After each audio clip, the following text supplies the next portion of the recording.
This is an arcade cabinet, complete with MAME and dual arcade sticks setup, and so is this. This is the X-Arcade Arcade2TV-XR, and in spite of it being a bit of a mouthful to get through the branding and model name, is, when used in conjunction with a MetaQuest 2, 3 or 3S, a fully functioning MAME cabinet. But it's not just that it offers. If you're a retro gamer or just an arcade enthusiast, then this device, when used in conjunction with other gaming PCs or consoles you might have lying around, gives far more overall value. After receiving an email regarding this product from X-Arcade a few weeks ago, I decided to reach out and they agreed to send me a review unit in order to give some of my honest impressions on this channel. So that's what this video is all about. But with that quick introduction out of the way, let's get into it. Immersed Robot.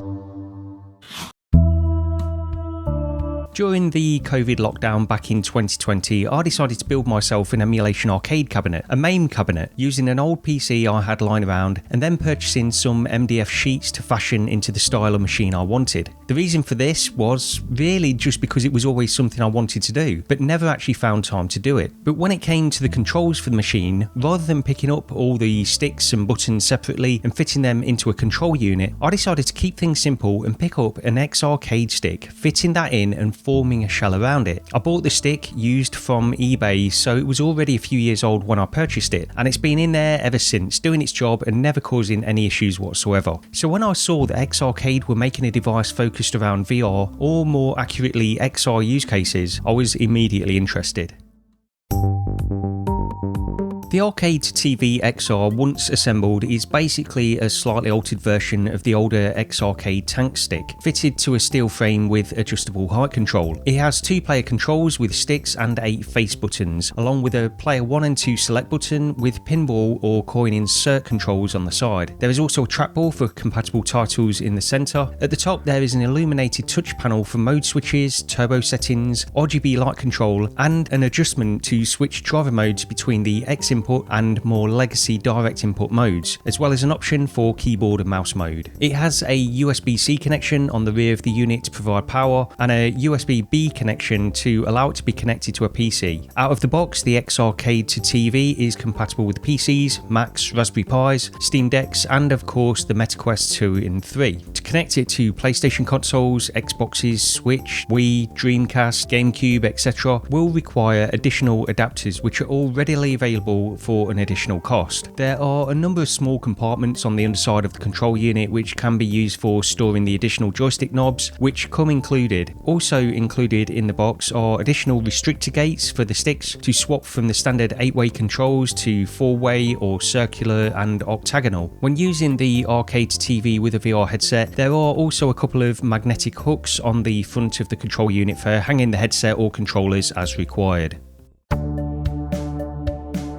So when I first set up the arcade stick and quickly looked over some of its features, the first thing I wanted to try was how it was to use in standalone XR mode with my Quest 3. In order to do this, I connected the included Bluetooth dongle to my Quest 3's USB-C connector. The dongle does come with a pass-through connector, so you can use it in conjunction with battery head straps, etc. At the rear of the manual, you'll also find a free key to the VR game Arcade Ranger from the MetaQuest store. This is a game which seems to have been designed specifically to integrate with the Arcade TV controller, although the hardware is not required and the game can be played without it. Arcade Ranger is a game which allows you to do a few interesting things, especially if you're an arcade enthusiast. It has a sandbox mode which allows you to set up your own arcade, placing various machines wherever you want, a campaign, and the most interesting and the one I use the most, a mixed reality mode. With this MR mode, the game allows you to position a virtual arcade machine in the exact position of the Arcade TV controller, tracking the placement one-to-one once the touch controllers are placed in the holes on the top of the unit. It's quite an impressive moment when using pass-through and you walk from outside of your boundary area towards the controller and the arcade machine slowly fades in, replacing the Arcade TV unit but keeping your current surroundings visible. When positioned next to my real-life arcade cabinet, the effect was interesting to say the least, and highlighted, at least in some cases, how much larger CRT-based cabinets were back in the day. Now, the arcade machine models in the game are rudimentary at best and non-licensed clones of cabinets such as Double Dragon and Donkey Kong. While they aren't the most impressive in terms of detail or graphics, they do a good enough job of selling the illusion overall.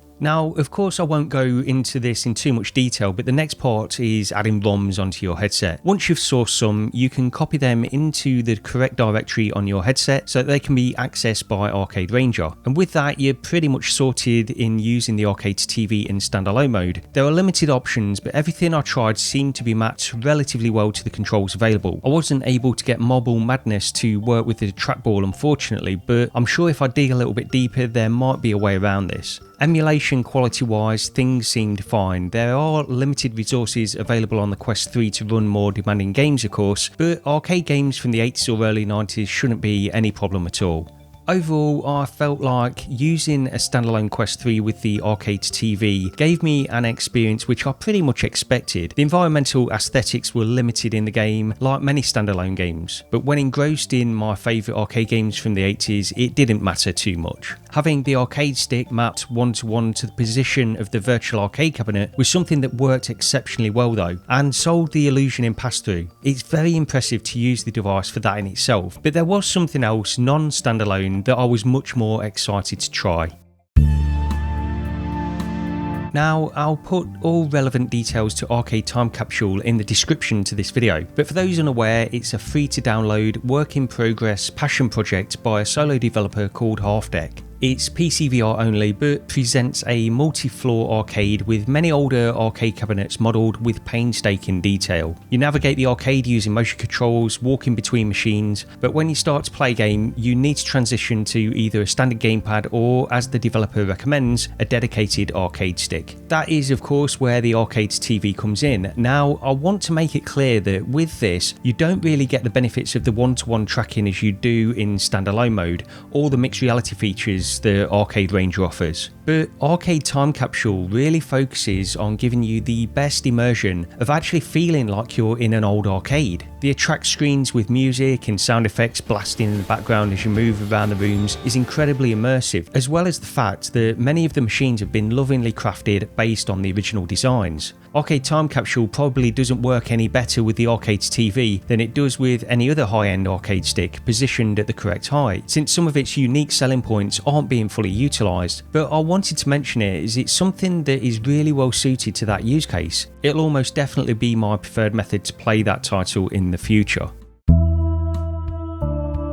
One of the additional features of the Arcade TV is that although it positions itself as a VR or XR peripheral, it can obviously also be used in a standalone non-VR setup. Connect it to a PC or console with a monitor and you have a traditional arcade setup ready to go. I've been considering this myself, in fact, with a spare Raspberry Pi I've got lying around, coupled with an old 24-inch Dell monitor which is just gathering dust. While not the focus of this review, I do think it adds plenty of value to something that might be considered more of a niche VR peripheral only, so I wanted to mention it very briefly before I get into the conclusion.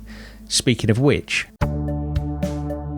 since setting up and using the Arcade TV-XR, I've probably split my time pretty much equally between using it in mixed reality standalone mode and connected to my PC to enjoy the more immersive Arcade Time Capsule. I think the build quality is excellent with a sturdy steel frame, attractive lighting and solid control unit. Using the height alteration to switch between standing and seating use is fine, although not quite as smooth as it might appear in some videos. You can loosen off the screws which attach the spring-loaded mechanism on either runner to ease movement slightly, but by doing so too much can result in the unit wobbling a little more. I generally chose to just select a height and lock the screws in place to keep the frame as sturdy as possible. It's still an excellent feature regardless, and one that some might use quite a bit. The aesthetic is nice enough, although the white colouring of the controller unit probably wouldn't be my preference. I suppose they've used that to fit more with the colouring of the Quest 2 and 3 headsets, especially so the controllers blend in when placed in the cups on the surface. But a black option would be good to see at some point too, especially for those looking for a more traditional arcade aesthetic when playing games on an attached PC and monitor. I'm used to using the X-Arcade stick on my old cabinet, which has served me well over the years, feeling durable and never causing me any issues. The Arcade to TV feels equally equally durable, although the sticks feel slightly more lightweight and smaller overall. I've noticed some people mention the reduced palm or wrist area on this device compared to some of the other devices made by X-Arcade, which wasn't something I immediately noticed. It wasn't a huge issue for me, but I've seen enough people mention it online that I should point it out that it could be a concern for some. For me, it generally felt fine, but I wouldn't rule out the fact that a little more space at the bottom edge would be beneficial.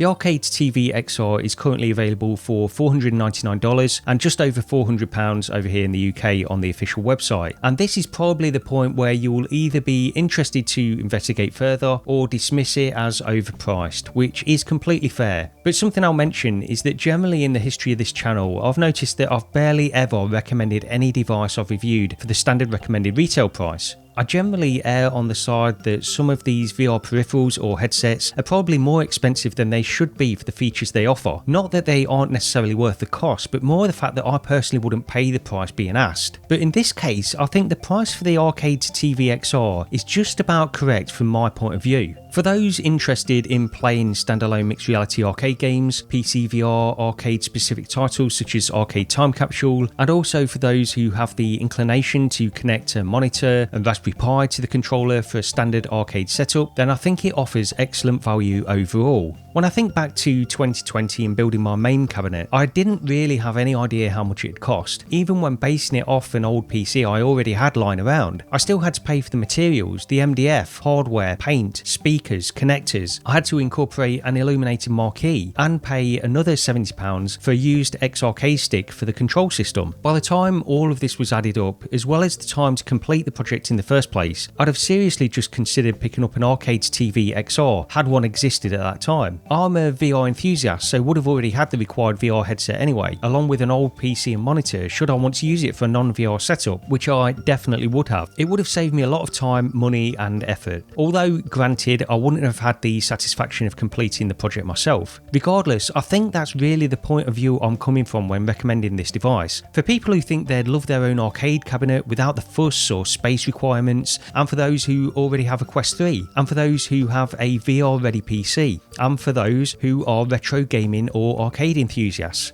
then for those types of people, this is a definite recommend from me. While imperfect in some minor ways, I do think it balances out as an overall fantastic addition for a retro gaming VR setup. But that's probably where I'll end this video. I've tried to be thorough and cover most of the important points that I think relevant when purchasing this device. But feel free to leave any comments and questions below and I'll do my best to get back to you if I've missed anything out. But that's it for this one. Please subscribe if you'd like more videos like this and I'll see you next time.